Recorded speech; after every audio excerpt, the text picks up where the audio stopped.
how important, if it does, is God in your life in terms of just navigating and just keeping like this type of ambience, this type of vibe and spirit? How important is it for you? Very important. I like to think of myself as a holistic entrepreneur. My life, my love, my joy, my work is not separate. It's not this separate thing. It may be handled in different ways, but it's not separate.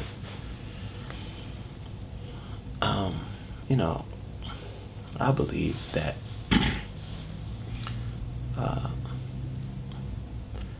someone said to me that there is no G in the ancient Hebrew dialect, that God,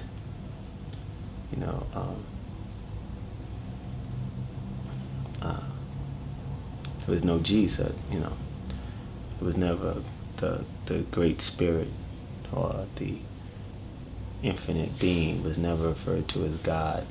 God is an English term. I say that to say that whatever you want to call God, I just know that there's something out there greater than myself doing something for me that I can't. There's something that raises the sun and sets the moon, and grows the grass, and has animals looking how they look, and trees looking how they look. So if that's God, then I dial into that every day, every single day. That's an intelligence that I trust. And I grew up in a Baptist family, and even inside of that, I studied probably on some level, to some degree, most of the major religions on the planet. So I know there's something out there. And I know that being plugged into that is important to me. But then, in that same breath, I feel like we can't, as human beings, not be plugged into it. We may diminish the connection. I like to think of it as like a radio station, right? The antenna, they had antennas back in the day. You had to catch the signal. I think some of us have the signal dialed in and they hear it clear. You got to get the antenna dialed into God, so you can hear the messages clearly.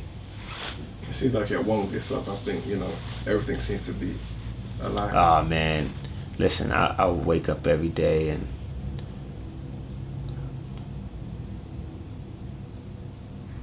I tend to hope that I'm that, and then remember that I am. It's a two-part process. I wake up and hope that I'm that, and then I remember, oh, okay. I go to a holistic kind of chiropractor, and she said to me how important it is how congruency is so important.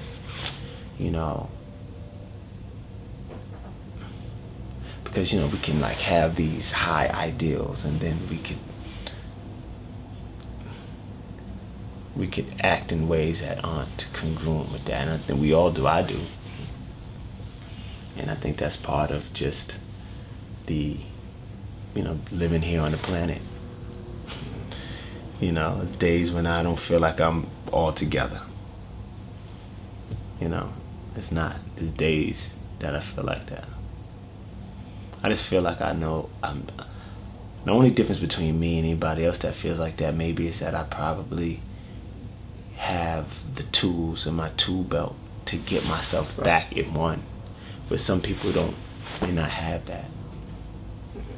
And they get they get further and further away from the light. but the sun is always there. Mm-hmm. That's how I feel about God, right? Or whatever you want to call it. It's always there. Even if it's clouds. If you get in a plane and it's raining, and you go higher and higher, you cut through the clouds and the sun is there. I think about spirituality in that way. That I may be in the soot, the gutter, but if I continue to ascend, right, through my actions and my behavior and my thought process, if I continue to ascend, eventually I cut through the rain, the clouds, the sleet, and then the sun is there.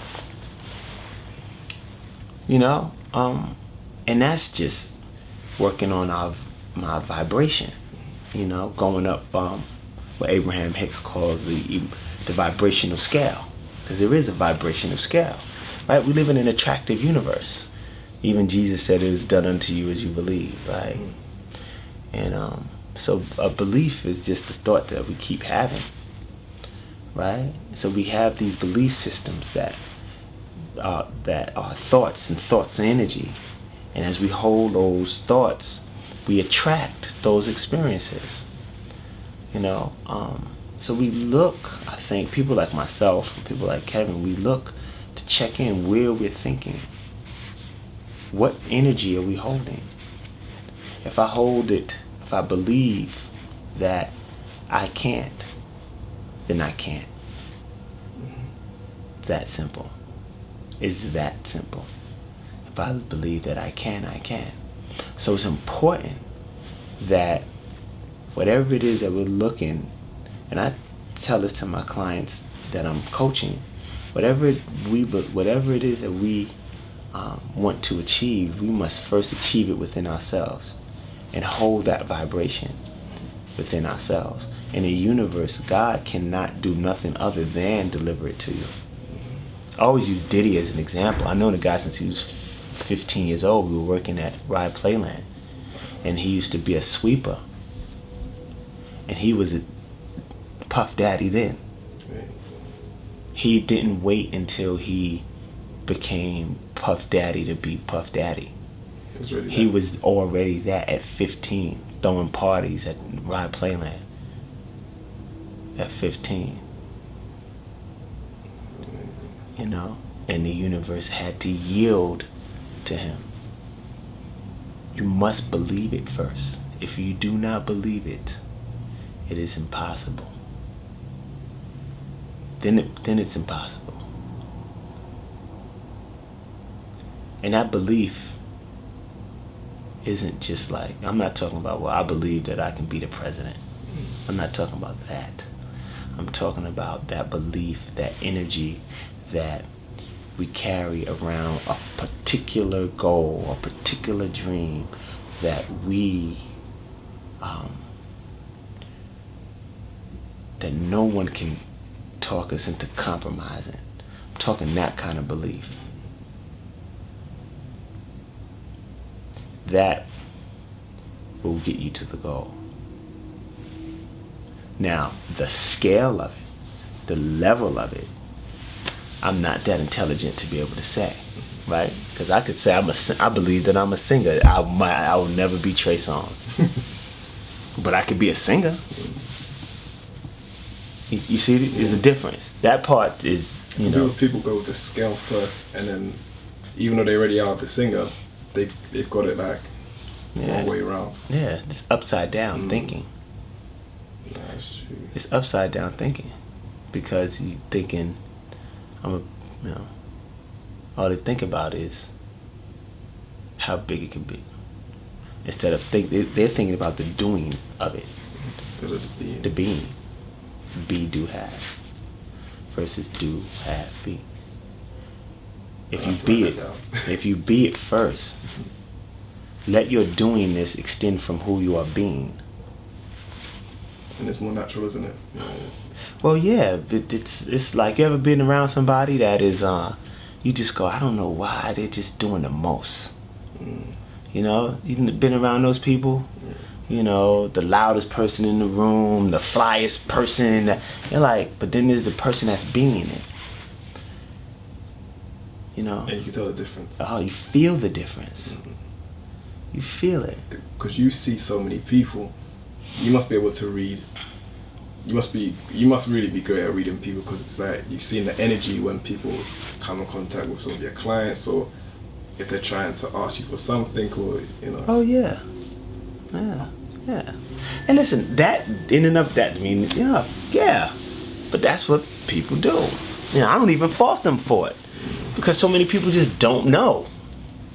So they go after doing first. We're human beings, not human doings.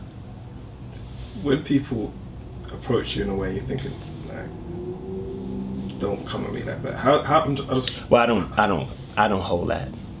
I don't experience other human beings in that way most of the time. I have my moments, but for the most part, how you come at me is how you're supposed to come at me. Because the energy you put out as well, isn't it? Well, listen, it's because like I'm not the prize. I'm not the prize. So you shouldn't talk to me like that. Obviously, you think it's okay. Now, how I am with that is something else. How I interact with that exchange, you know. But I make a conscious effort to meet people where they are. Makes my life easier. It's not for them.